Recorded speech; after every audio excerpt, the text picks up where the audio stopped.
Hello and welcome back. Today I am in Florence. Firenze, as the Italians call it.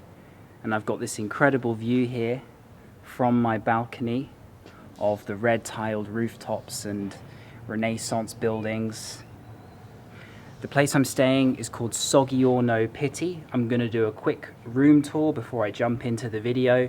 So if you like the look of it, add it to your list as a potential place to stay when you visit Florence. This is the room I'm staying in.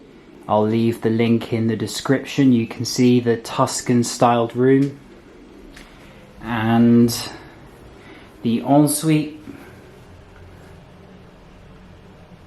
But best of all, the major selling point of this place, which will take your breath away, the views from the balcony of Florence, the red tiled rooftops, the rolling hills in the distance, and even the Duomo, which you can see far away over there as well.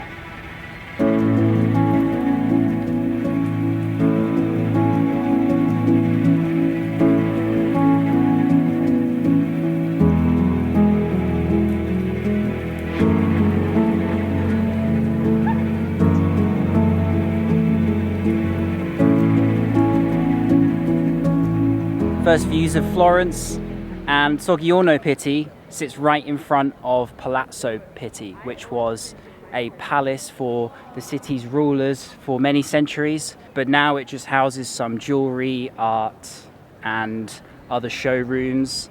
I'm not going to go inside. I'm going to continue across the River Arno as I'm south of it, and most of the things I want to see today are north of it.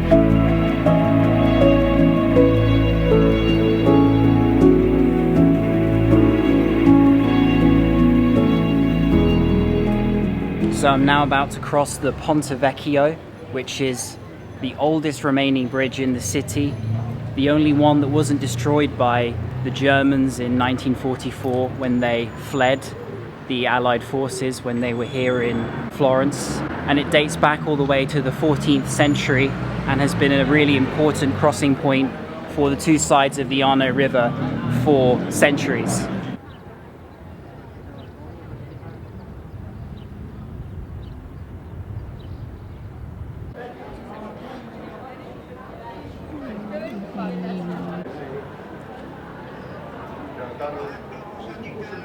Florence is known worldwide for its world-class architecture, art galleries, food, fashion, and the streets here kind of highlight that more than anything else.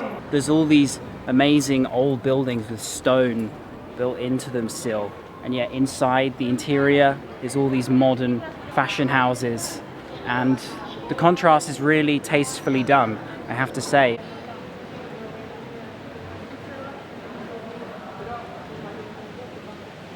And I'm now walking into a breathtaking square which has been buzzing with local life ever since the 13th century and is surrounded by many of the city's iconic landmarks, particularly the Palazzo Vecchio just here, and also a replica of Michelangelo's David in the corner. All the architecture around here is just simply breathtaking, and the fountains and the statues make it almost seem like, once again in Italy, you've gone back in time a little bit.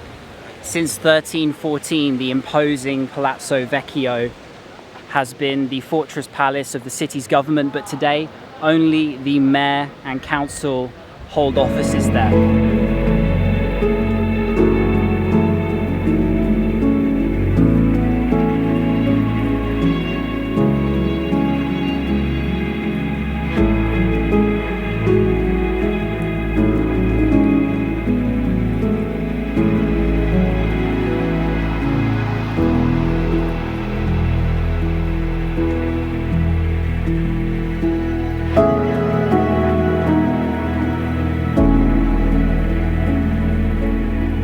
Hello and welcome back to Florence. It's actually another day.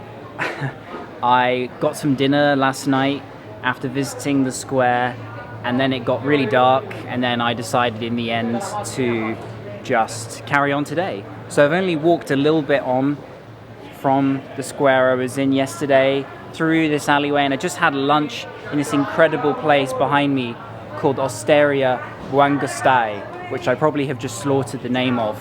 It's almost like a small winery slash restaurant, but they also do paninis and sandwiches, and it's a great lunchtime place.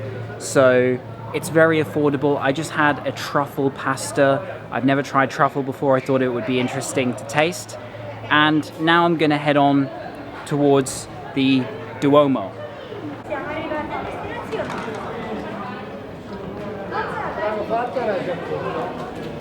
Non ti provare.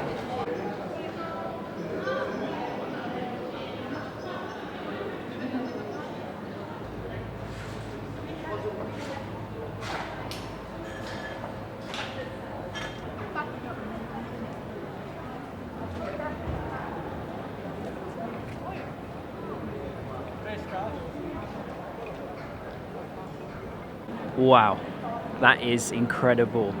Sometimes when you visit sites, you know they're going to be good, but sometimes they just completely take your breath away, and I think that's what's happened here with the Cathedral of Florence.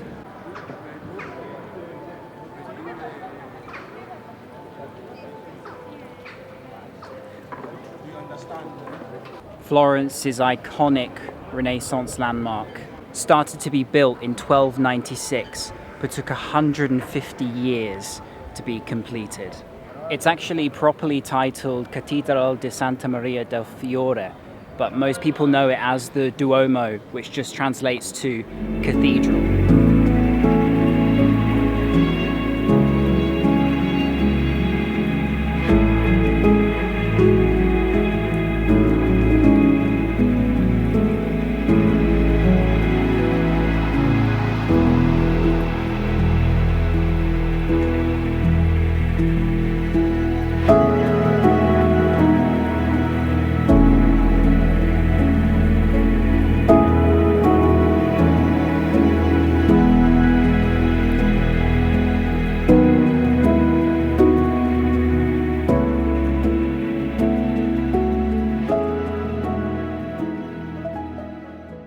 It's really incredible, the scale of it, when you just compare the people to the size that it takes up. I think there's no doubt that the Duomo is up there with some of the greatest man-made attractions that I've ever seen, such as the Taj Mahal or Angkor Wat, and it's the colours that really stand out, the green and pinky hues against the white on the side of the building.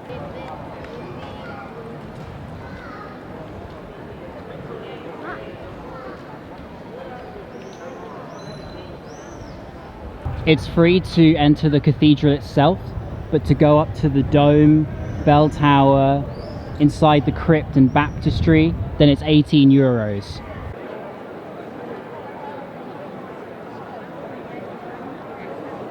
Away from the Duomo, I'm now walking down one of Florence's most famous streets, iconic for its fashion houses on either side. It's called Via de Tornabuoni. What a mouthful. And you'll find Giorgio Armani, Gucci, Prada, all those.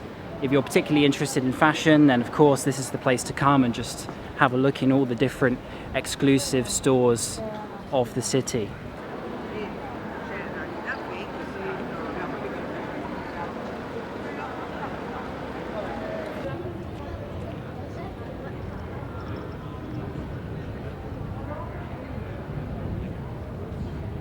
So I've now made my way round in a loop back to the River Arno, and from here you can see the Ponte Vecchio where I started earlier on, crossing it yesterday, and I think it's best seen from another bridge, to be honest.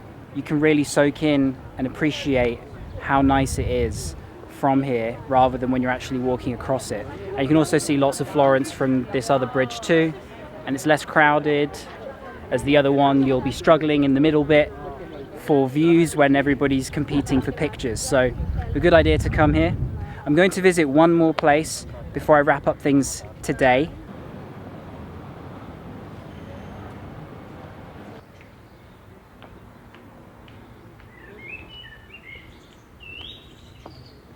So I've now made it to the top in Piazzale, Michelangelo, ice cream and souvenirs. Not too many people, and the sun just poking through the clouds, but look at that view of Firenze.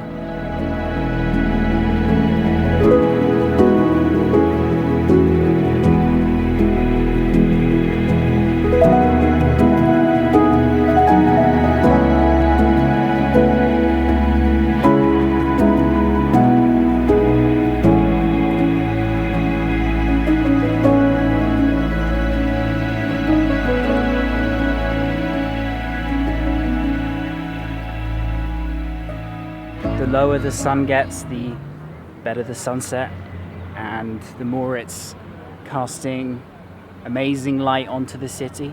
You can see all the major landmarks from here, the UFFIZI, Palazzo Vecchio, the Duomo, and it's really a must-do for sunset here in Florence to come here to the Piazzale Michelangelo. Another version of Michelangelo's David over there. You can see just how few people there are for sunset today, how lucky I am, and the incredible view and sun disappearing beneath the clouds and the green rolling hills of Tuscany.